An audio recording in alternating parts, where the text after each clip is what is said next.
Hello दोस्तों, स्वागत है आप सभी का मेरी चैनल कृतिक स्टोरीज में।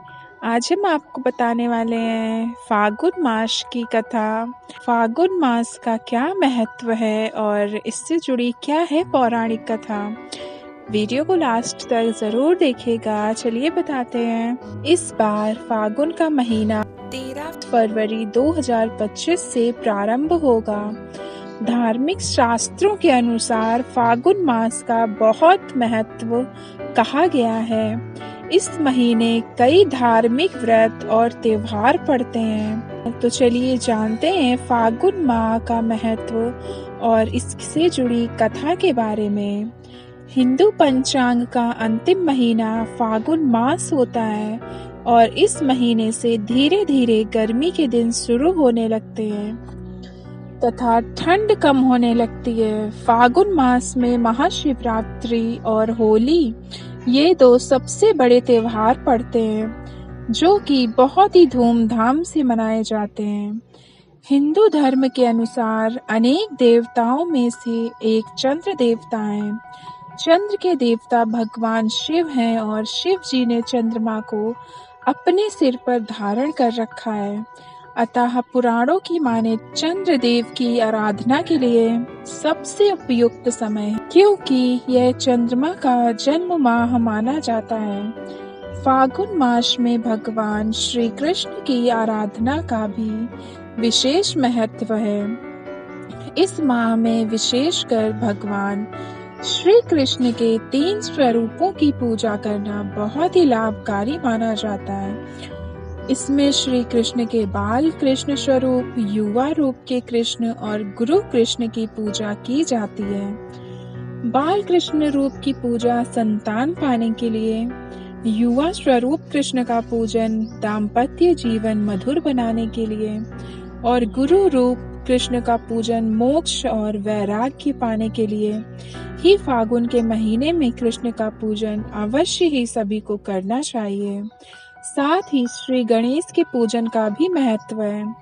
फागुन महीने में अपने खान पान और दिनचर्या में बदलाव करना बहुत ही खास माना गया है, क्योंकि इस माह भोजन में अनाज का प्रयोग कम करके मौसमी फलों का सेवन अधिक करने की मान्यता है।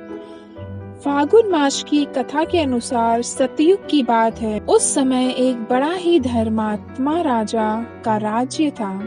उसके राज्य में एक ब्राह्मण था। उसका नाम था विष्णु शर्मा। विष्णु शर्मा के 7 पुत्र थे और वे सातों अलग अलग रहते थे। जब विष्णु शर्मा का वृद्धावस्था का समय आया तो उसने सब बहुओं से कहा, तुम सब गणेश का व्रत करो। स्वयं विष्णु शर्मा भी इस व्रत को किया करता था। अब बूढ़ा हो जाने पर वो यह दायित्व अपनी बहुओं को सौंपना चाहता था। जब उसने बहुओं से इस व्रत के लिए कहा तो बहुओं ने नाक सिकोड़ते हुए उसकी आज्ञा न मानकर उसका अपमान कर दिया।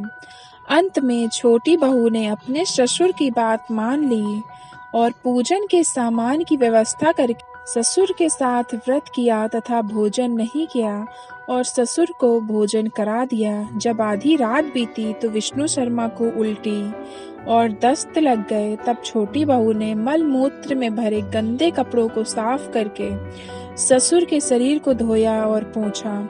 पूरी रात बिना कुछ खाए पिए जागती रही। फिर गणेश जी ने उन दोनों पर अपनी कृपा की। ससुर का स्वास्थ्य ठीक हो गया और छोटी बहू का घर धन धान्य से पूर्ण हो गया। तथा अन्य बहुओं को भी इस घटना से प्रेरणा मिली और उन्होंने भी श्री गणेश जी का व्रत किया। अतः फागुन मास में जो भी व्यक्ति सच्चे मन से गणेश जी का व्रत करता है, भगवान गणेश उसकी सभी मनोकामनाएं पूर्ण करते हैं। फागुन मास से अन्य चीजें भी जुड़ी हुई हैं, जैसे कि फाग उत्साह। इस माह में श्री कृष्ण और श्री राधा की पूजा होती है, क्योंकि इसी माघ में ही फाग उत्साह मनाया जाता है। फागुन मास को आनंद और उल्लास का महीना भी कहा जाता है। नरसिंह पूजा भी इसी माह में होती है।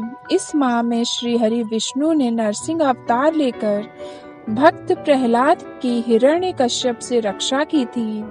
होलाष्टक, इस माह में 8 दिन का होलाष्टक का समय रहता है, जबकि सभी तरह के शुभ और मांगलिक कार्य बंद रहते हैं। दान पुण्य, इस माह में दान पुण्य का भी विशेष महत्व है। जरूरतमंदों को यथाशक्ति के अनुसार शुद्ध घी, सरसों का तेल, मौसमी फल, अनाज, वस्त्र आदि का दान करना चाहिए। ऐसा करने से पुण्य की प्राप्ति होती है। पितृ तर्पण का माह, इसके साथ ही पितरों के निमित्त तर्पण करने से शुभ फलों की प्राप्ति होती है। गणेश पूजा, फागुन मास शुक्ल पक्ष की चतुर्थी को श्री गणेश मंदिर में जाकर श्री गणेश की मूर्ति का विधिवत पूजन कर तिल से बने पदार्थों को भोग लगाने की मान्यता है तथा तिल से हवन करने के बाद व्रत का पारण का बहुत महत्व है। तो ये कथा थी फागुन मास की। अगर आपको भी ये स्टोरी अच्छी लगी हो तो प्लीज़ मेरे वीडियो को लाइक और शेयर ज़रूर कीजिए। मेरे चैनल को सब्सक्राइब कीजिए ताकि आप ऐसे वीडियोस आगे भी देख सकें। आपसे फिर मिलते हैं नेक्स्ट वीडियो में, तब तक के लिए धन्यवाद। जय हिंद।